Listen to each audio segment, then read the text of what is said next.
always been a bit behind, couldn't keep up with changing times, need to fit in to feel alright. Out with the old, in with the new, tired of this race, I'm in the mood to reinvent this broken wheel.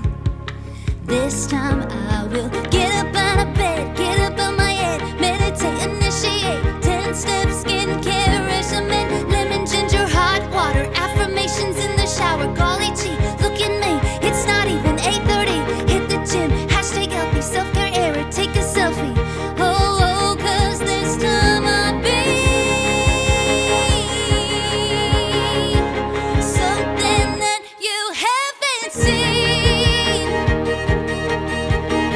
Late bloomers bloom when they're ready. At least that's what I tell myself. I'm holding out for the top shelf, and when I get there I will be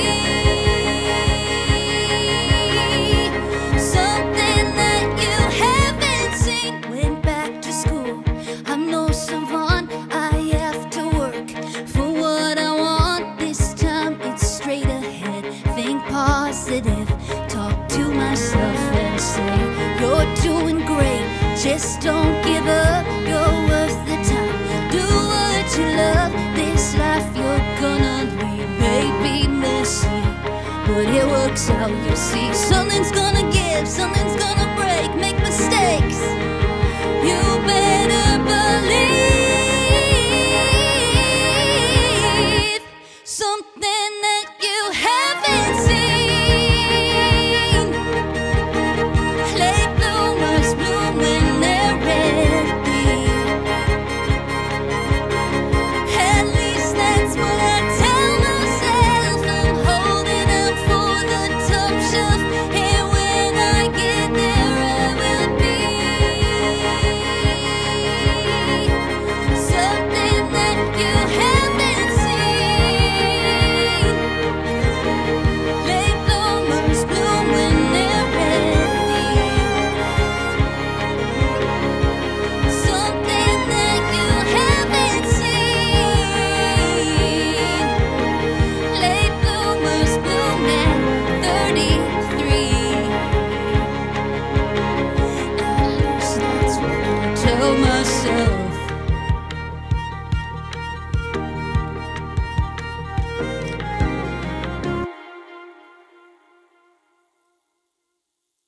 Hey, Zippy Lasky, that was great. Man, thanks so much for that. Can you introduce yourselves? Yeah, I'm Zippy Laske. I'm a local singer-songwriter. I'm DGS. I am a violinist and producer. Yeah, great. Okay, so tell us about that song.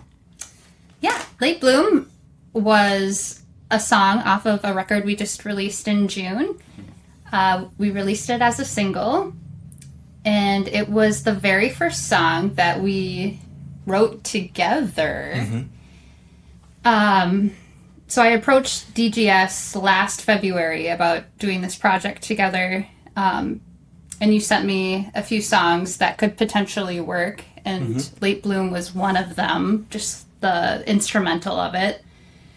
And just writing to this song, like, I guess what I was feeling entering into writing this record was I was going through some major shifts. So just feeling like, you know, I've always wanted to release something, but felt like I could never actually get it done or like have the resources to do it. And so this song felt like such a release and an ode to like the person that I always wanted to be. So it felt very special to write. Yeah. I think, yeah, even just the lyrics, like, and just the whole concept of late blooming, you know, I feel like I relate with that, you know. We're all in our 30s now, and I don't know, 30s, I feel like, yeah, you really just start to solidify into whatever you're doing, and, like, yeah, if you feel like you're maybe, when you're in your 20s, it's just like, oh, yeah, I can do everything that I want, and I'll do it someday, and then that someday arrives, and it's just like, oh, I didn't do it, and I don't know, but, like, yeah, can you just speak more to the heart of what late bloom looks like in your life? Yeah, when I turned 33, I don't know what it was, but something hit me that felt very much like you said, where it was like, I always say someday. And that someday keeps approaching again and again and again. And it just felt like it's now or never. It's like I need to make some sort of action towards the things that really matter to me. So I ended up having to let go of a lot of things that were taking up my time from the things that I really love doing. One example I can give you is I stopped drinking at the time. And, you know, I just felt like that was one easy thing to let go of that was kind of hindering progress towards what I wanted financially and just like mental health too, right? Like, I feel like there's this stigma of like, oh, you must be like a raging alcoholic or something. But I just feel like it was such a crutch for me in so many avenues, music, social settings. So like letting that go and then just really being intentional and specific with your path that you want and believing in yourself, right? We all have this like internal chatter of we're not good enough, right? Or like maybe I don't deserve this, or who do I think I am? Yeah. And it's just allowing yourself to move in the path that brings you joy and happiness. And even though we may be in our 30s, like maybe that's a pretty common thing to feel in your 30s. I don't know. This is my first time being 33. But just giving yourself permission to do the things that you love. Yeah. And, you know, all good things take time. There's not this perfect path, this perfect progression. You do what you do when you're meant to do it. And it's all like, I believe in divine timing. Like it's all unfolds. Like it's how it's supposed to unfold. Yeah. Yeah. I remember, because I'm 34, I remember when I turned 33, well, so I grew up religious, and we know that Jesus was 33 when he died. I did not know that. You didn't? No. Okay, yeah. So the whole time I was 33, I was like, yeah, I'm in my Jesus year. So that is wild to me. Wow. Yeah. It's like everything that Jesus would have to say to me at this point, he doesn't know because he wasn't 34. Right. It goes up. No, I'm just kidding. 33 kind of is like a significant number. Yeah. Yep. Yeah. And I mean, for me, not to get too much into it, but a ton of very significant things changed in my life when I turned 33. And so that is wild. Yeah. And I mean, honestly, kind of to your point, it's like at some point we all end up hitting a wall where it's just like, okay, we need to decide what's important to carry with us and what's important to ditch. You know, so like for me, it was having my first kid when I was 23, and it just felt like, oh, really? Yes. Oh my gosh. Okay, that's so okay. Well, yeah, for me, it was just like, okay, cool. Now it just feels like the door to all my dreams is. Maybe it hasn't shut all the way, but it's like very much close to shutting. So it's like, if this is gonna happen, I just gotta like push really, really hard and more intentionally, you know. And I feel like that really cut a lot of the stuff out, you know. Wait, okay. So tell me about that. I also had a kid at 23. Okay. Unplanned with my now husband. Yep. But I agree. I did feel this sense of the world kind of caving in on you, not in the sense of like, well, now you get this wonderful, lovely child to bring up, but in the sense of like, I had this life before then, and there's almost this like guilt or shame that you carry with you is like, is it okay to still want those things, even though I'm a parent now? Yeah. So there was like in my 20s, a lot of that was just trying to figure out my identity as a mom, but also like still being the person I've always been as a musician and an artist. And like, it is an obstacle. It is a challenge. Yep. And you do have to become extremely intentional with your time. Yeah. And even just, I mean, especially in our day and age, like people are so specific about what parents are supposed to be, and parents are supposed to just give up all of their interests and hobbies and dreams to focus exclusively on their kids. And I'm just like, I don't know, I think about my kids becoming parents someday, and it's just like, if you if you two are like super interested in something, and if you do things that bring you joy in life, like if you have kids, I don't want you to give that up. It's just like how can we model to these kids like continuing to be a person after becoming a parent? Totally. Like, and when you do the things that like bring you to your highest level of joy, or like the things that light you up, they can feel that. Like it's not even this spoken thing. They can just feel that in your energy, that you are just happy in your core. Yep. And I think that's probably one of the most important things as a parent is to like feel that. Yep. Yeah. So mom's putting records out, huh? Mom's putting records That's right. out. Yeah, represent. Yeah. So wait, tell me about the making of this EP. Tell me about how we looped DGS in. You can both chime in on just the creative synergy of that. Yeah. So moving back prior to this record, we've worked together in like some capacities just throughout the years, like through McNally and just here and there. And then we did a song together for the Island of Discarded Women, like a podcast that I write music for. And that was kind of like the thing that kind of set everything off. We were like, oh yeah, I forgot how lovely of a human you are. Let's get together more often. So we would just get together for coffee and kind of talk about different music we liked or different shows we were working on. And then I think I just built up the courage one day to ask you if you would be interested in working with me. And you so kindly said yes. And it was a slow process. We had no agenda, like, of when things needed to be done. So we just started sending each other ideas back and forth. Like I said, Late Bloom was one of the first songs you sent me, the instrumental track. Yeah. And then I presented a couple songs to you. The High Dive being one of them. The High Dive, that's the first song on the EP. And I would say it was just a very natural collaboration. Like it felt like you understood what I was going for, but also you were very honest with what was and wasn't working.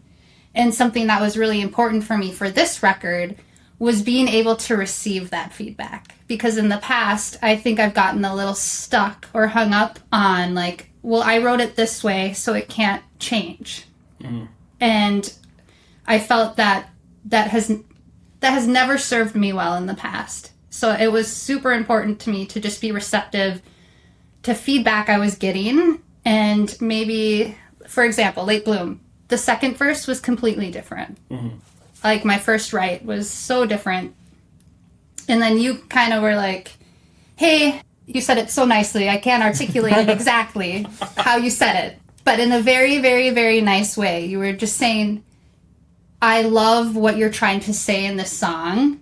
But in this verse, it was getting a little too satirical and like kind of poking fun that it took away the sentiment of the song. And at first, my gut reaction was like, oh, but those lyrics, I thought they were so good. And then I kind of stepped back and you had sent me some like ones that you kind of revised and you're like, I think we could maybe do something more like this. And it took me like a week or so to give it a try, but I finally like was able to sing it once I got over myself. And I was like, God damn, you're right. Like that's what it's supposed to be. Yeah. And To me, that was, as a producer, the important thing is to take an artist and take their work and to very, like, gently and lovingly, like, bring that vision to life, right? Yep. Like, you know that more than anybody. And so, for that song, the verse 2 that we ended up with was very much about, like, telling Sarah's story more. Where just because we've had the connections, because we reconnected and hung out as friends before then, it was really easy for me to be like, oh, well, we're talking about this late blooming thing. You should talk about, like, going back to school and it being challenging to you, but, like, wanting to work for what, like, you want to be, and not letting the things distract you. And so it was just, like, what we had before just, it was a direction to go, but it just felt a bit disingenuous to the person that I knew was writing this song. And so it was like, let's put you more in there. And I think by putting like you more front and center with your story, it also opened it up to being more relatable to people in a way that was like, it doesn't matter if they've gone through the same thing that you've gone through, they can relate to that story. And I think that was really, really, like, I think that has served that song really well. Yeah, you hit the nail on you hit the hammer with the nail. You hit the nail on the head with the hammer. Thank you. Yes, that's what I mean. Technically, the nail does hit the hammer back, though. Right. That's true. You Yeah. know. Yes. Physics. But yes, you yep. were. Yes, what you said. Yeah. Well, that's really cool, and it is cool for, like, you know, that's why we collaborate with people, because they see things that we don't see, you know, and and even just having like the shared history element of it, that's great, because you're not trying to rewrite her voice, you're just trying to refine it, and Right. you know, just and then you end up with a really wonderful product in the end. Right. So It's so fun. yeah. Like, Yeah. what I've learned with this EP is, like, working with other people is just so much fun, and it ends up being so much better than you could have ever done just by yourself. Yep. Yeah. I mean, just even in preparation for the release show, we've ended up with over half of EP2, like, just organically. Yeah. Yeah. Yep. Oh, that's what I was going to ask next. What's next? What's coming up? Well, EP2 shows? yeah. Well, okay, so we can talk about maybe A few things. EP2 first. Yeah. We don't have a studio date, like, lined up yet, but we have quite a few songs that we've been working on since the release of this that I think are going to be really fun. So yes, definitely EP2. Sweet. And then we do have some shows coming up. Well, I'm in The Sound of Music coming up in August 15th, 16th, and 17th in downtown Stillwater. That's Put so on fun. by Frosted Glass Creative. My daughter is That's also in it. so fun. It's so fun. Wait, what's your daughter's role? She's Marta, Okay. Awesome. the pink parasol The pink. girlie. And then wait, I don't know if you said it, but what's your role? And I'll be Maria. So great. Yes. That's so great. Yeah, it's going to be a really fun time. It's a little bit, like, out of my element, but honestly, like, it's something I've always wanted, but I had no idea how to get back into that world. You know, theater is such a tight-knit community, and it's like, once you have to have quite a few shows under your belt to, like, try to get into a role like that. And this one just kind of presented itself. That's So it felt, it was after DGS gave me a candle that said main character energy. And then a few days later, I got a phone call that was like, hey, would you be interested in playing Maria? Yes. It's like, I knew I lit that candle for a reason. Anywho, and then after that, we have a show in Marine on St. Croix. So it's kind of by Stillwater, just like 15 minutes away. And that's going to be, the backdrop will be the St. Croix River. It's outside. DGS and I will be playing a set along with Chastity Brown. And it's just in a backyard setting, but tickets are open to the public. So that's through Frosted Glass Creative as well. And then what other shows do we have? We're going to play at Social Cider Works. So Sociable Cider Works, September 16th, just for one of their showcase nights. We're doing a trip to Fargo. in We're doing October. a trip to Fargo. That's my Oh. hometown. Okay. So that's October 25th, and we'll be co-billing that with Diane Miller, who is also from Fargo. Yeah. Oh, fun. Yeah. That's great. Cool. Well, I mean, I'll be following along. I'm excited to see what's happening. Yeah. So Are you going to Fargo with us? I'm not going to go to Fargo Oh, with okay. you. I thought, okay. All right. I'll be in the car behind you, just following wherever you go. We'd be I okay really with like it. your music. Yeah. I'm just kidding. No. No, that's really cool. All right, well, best of luck with everything. It was so lovely to chat, and yeah, Thank you. we'll for wrap having us. it up there. All right, and see.